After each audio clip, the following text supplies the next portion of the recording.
a really good way of getting into it is looking at what you already do. Beautiful. A big block for people is that they believe, and we do it all the time. We talk about creativity as if it's something out there, it's some skill you have to go and get, or some quality you have to obtain, or something you have if you're lucky, if you're one of the special people, Mm. which is nonsense because we're all creative. You can't be human and not be creative. It's an innate human quality. The problem is we live in a mad society that keeps us distracted, that exhausts us, and it leaves people with very little time to explore their inner world. So they're kind of split off from their own innate creative identity. And for me, creativity is so much about self-awareness and cultivating that inner self. Don't make assumptions. Don't bring in biases. And do that to yourself, not just with your relationships with other people, but your relationship to yourself. Don't prescribe to yourself. Don't say things like, if I'm truly creative, I will write King Lear. Uh, and don't say to yourself, making a TikTok video has no value. It has huge value.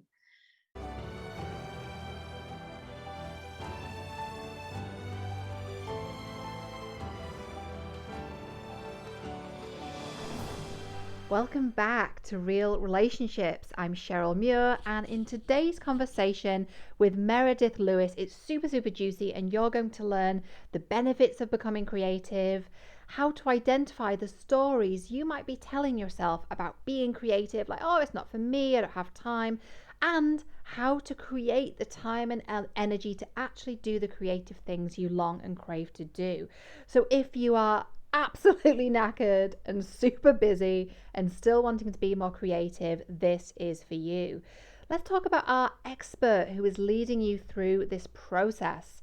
She is Meredith Lewis, and she helps people regain trust in their creative identities as individuals and within groups. She has over 25 years of experience working in the industry in various different sectors, like the university sector, creative and community sectors, in all kinds of different ways. She is a wayfinder between creativity and work and the internal and external worlds, and she does this through writing, mentoring, and transformative facilitation.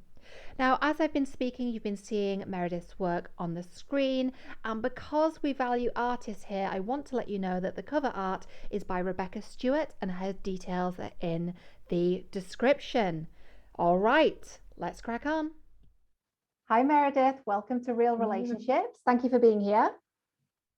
Hello, and thank you for having me. It's lovely to be here.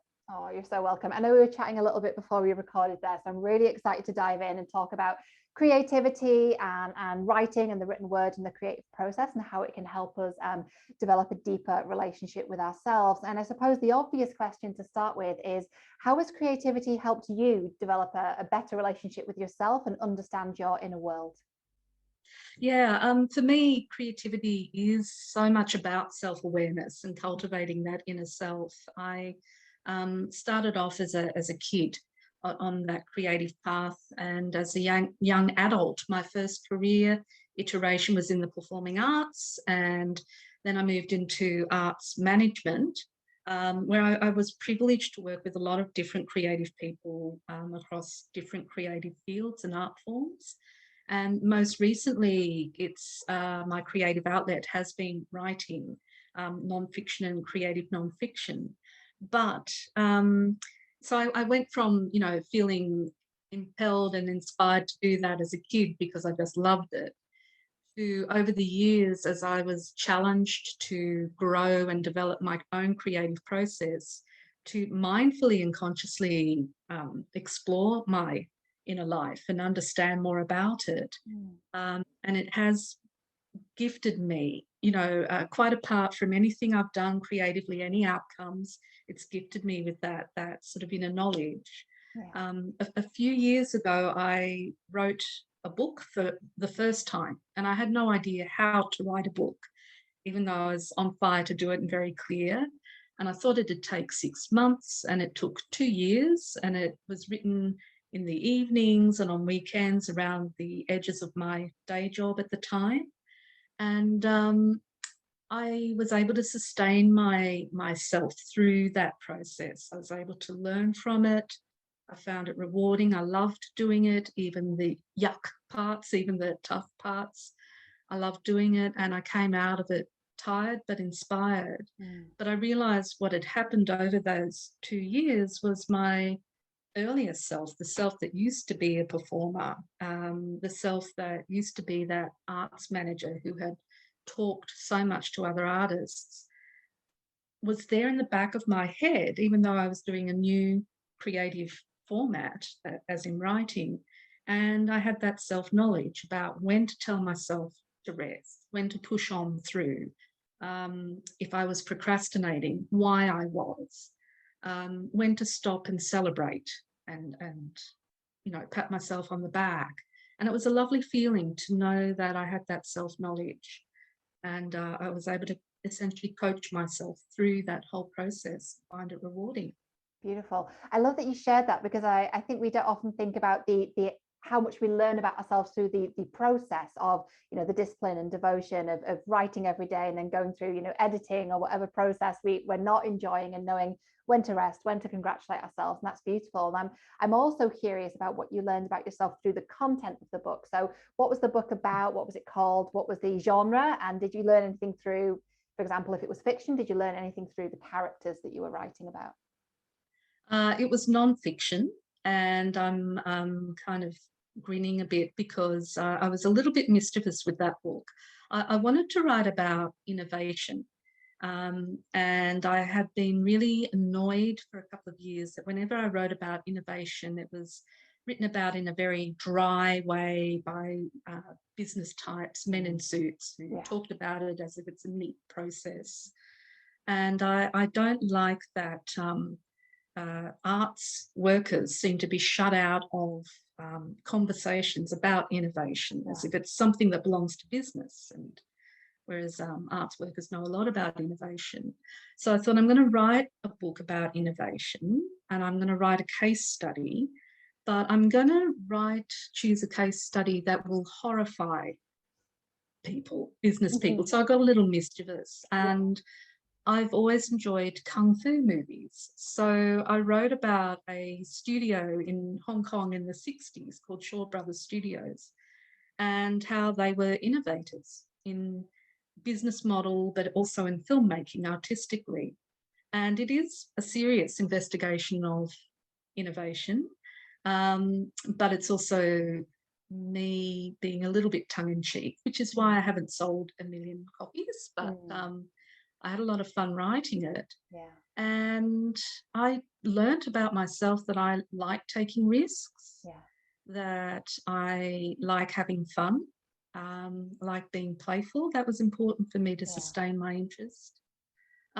Since then, I've written booklets, not whole books, but still long-form works on more serious things like grief, how grief affects people's work and creative process. I wrote a pamphlet about how to give feedback and work with other people on creative process, for example. So I can write more serious stuff, but I'm glad I started off with that more playful book, that cheekier. Yeah. It sounds like it's really important to you to have that balance between having the playfulness and the mischief and the fun in your writing, as well as writing about the slightly more hard-hitting and really serious topics like grief and our emotions and our inner world. So we've talked about how it's impacted you, and I know that asking a question like how would your life be without creativity is not even something I could even ask, because it wouldn't be. It is your life, and it's such a big part of who you are. What about people who think, oh, I'm not creative, I don't really know, that's all that artsy stuff, I don't know about that? What would you say to them? How can they get into it? What are some practical things that they can do that are creative? Are the things they're doing already that are creative that they don't know, like, I don't know, cooking or decorating? What would you say to them? Actually, I'm going to pick up on your last example first. A really good way of getting into it is looking at what you already do. A big block for people is that they believe, and we do it all the time. We talk about creativity as if it's something out there, some skill you have to go and get, or some quality you have to obtain, or something you have if you're lucky, if you're one of the special people, which is nonsense, because we're all creative. you can't be human and not be creative. It's an innate human quality. The problem is we live in a mad society that keeps us distracted, that exhausts us, that requires us to put our attention into other things to survive. So we've got our day job, we parent, we care, we volunteer, we have to maintain relationships. And it leaves people with very little time to explore their inner world. So they're kind of split off from their own innate creative identity. And it hurts me to see, and it inspires my current work as a creative mentor and as a writer about that. So I think you're right to say to people, look at what you already do, because it's in there. You are being creative. Do you cook or bake? Do you make things? Are you playful? You know, on Twitter during the pandemic, I noticed a lot of people saying, I'm going to write King Lear, and they didn't. And then they said, oh, I just mucked around with my teenagers making TikTok videos. But that TikTok video is highly creative, and what a joyful way of expressing that and investigating that part of yourself. Social media is a great place to start. You know, I say to people, look at your feeds on Twitter or Instagram, and the things you curate, you know, the things you collect. That act of curation is in and of itself a creative act. You're making a choice, you're inspired, and you're there. That's it. That's a little pathway into that part of your inner world. So believe in your creativity and get good at spotting those little moments during the day, moments of play, curiosity, wonder, where you apply that bit of attention to making something happen. That's your creativity talking to you right there. Oh, I love so much about what you said there, Meredith, and there's so much I could kind of tease out and explore and play with and look at. But particularly, I loved when you said that curation, the content you're curating is a creative process. That curation is creation. It's brilliant. I love that so much. So what was I going to say? What starts to open up for people when they start to decide, oh, actually, I am creative. I am already doing, you know, some baking or making TikTok videos with the kids or curating content of, you know, flowers or fields or landscapes when I go out walking in the lakes or wherever it might be. What starts to open up for them? What becomes possible for them? What they learn about themselves? What benefits are there to people becoming creative and creating time for that in their life? I think benefits are that process of self-awareness. It's like you start up a dialogue with yourself and an outer lying part of yourself that has been maybe neglected. And I don't blame people for that, because like I said, we live in a mad society that does it to us. And there are some toxic narratives out there in that society about creativity and about artists. So it's not surprising that people haven't had that dialogue, but it's like opening up a dialogue. And like any dialogue in any relationship, it's better if you come in with an open mind and ask more questions rather than shoving answers in somebody's face. Don't make assumptions. Don't bring in biases. And do that to yourself, not just with your relationships with other people, but your relationship to yourself. Don't prescribe to yourself. Don't say things like, if I'm truly creative, I will write King Lear. And don't say to yourself, making a TikTok video has no value. It has huge value. So, yeah, suspend judgment. There's a beautiful because I'm writing some essays at the moment about this very process, how you go walking into that quiet, dark place of yourself and maybe putting on a light in there. And there's a very beautiful quote, which I can't remember, but Anne Patchett, I think, a writer, said, creativity is about self-forgiveness. You have to forgive yourself for not making the creative work. And just make the best work you can at the time. And I think it's a beautiful, beautiful thought. But I also think you have to forgive yourself for not being as creative as you think you should be, or creative in the ways that Hollywood tells us we should be, or looking the way we should be. Instead, accept those moments of play and don't judge. Don't think I'm being an idiot or childish, because that's one of the toxic narratives we've got to avoid. Just accept moments of play and have fun, moments of curiosity, and let your mind wander. Don't be scared of being weird. It's all inside your own head. Who's going to know? Don't be scared of being vulnerable and sitting in uncertainty or ambiguity. Be gentle with yourself, but take some risks and have a little play. Beautifully said, and it's such a vulnerable and quite a kind of a naked and exposing process, isn't it? It feels like a little bit bearing your soul, or at least a vulnerable and tender private part of you that comes out onto the page, whether you're writing or painting or whatever it might be. And I love what you said around self-compassion, self-empathy, self-forgiveness. Be gentle, be tender. It's quite a raw thing where it almost feels like we're tapping into, I don't know whether it's our soul or if it's our child's self, but a part that feels quite tender and quite private. So on a practical side then, if people are like, okay, I'm intrigued, I like what you're putting down here, how can I do it? Am I going to put should I carve out half a day on a weekend? Is it 30 minutes? Should I get some paints?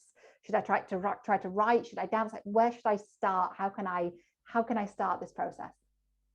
That is a fascinating question, and it fascinates me because, as well as being a creative myself, I also was at one stage an arts manager. So I talk to people about the nuts and bolts of making creative work, deadlines, budgets, project plans, all of that. And now as a mentor or a facilitator or a writer, I don't go that hardcore, but I am interested in process. When you have the light bulb moment, how do you take it out of your head and make it happen? I really love talking to people like that. I'm fascinated by the issues around tiredness and exhaustion and energy. So I think we live in an exhausting society, and so many people are tired. I talk to people when I mentor who say, I intended to do more writing this week and I somehow didn't, and the week is, I'm lazy. And then we talk and I realize they're not lazy, they're overcommitted actually. And the resistance they feel in themselves to doing the creative work is just themselves saying, I'm tired. So I would say start by paying attention to your energy levels and when they're at their best, and we're all different with that. And then make sure your expectations are matched to that. So don't say, I'm going to write the draft of a novel in 2 months. If you're working 9 to 5 and you're parenting and you drive your mum to her podiatrist's appointment once a week or whatever, set yourself the goal of writing the draft of that novel in a year if you're chipping away at it on a weekend or getting up early in the mornings. So look at that.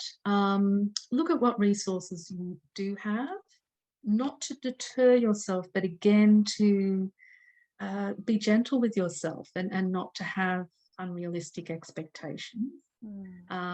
Resources include who's around you to support and encourage you, support you in a practical way. Is there somebody who will take the kids off your hands so you can have a weekend, work on your exhibition or your book or whatever? Can you pay for help? So look at that. And I like to talk about what I call creating in fragments. So if people have these kind of busy lives where their time gets split, and that means their attention gets split. When we talk about time management, we're really talking about energy and focus management too.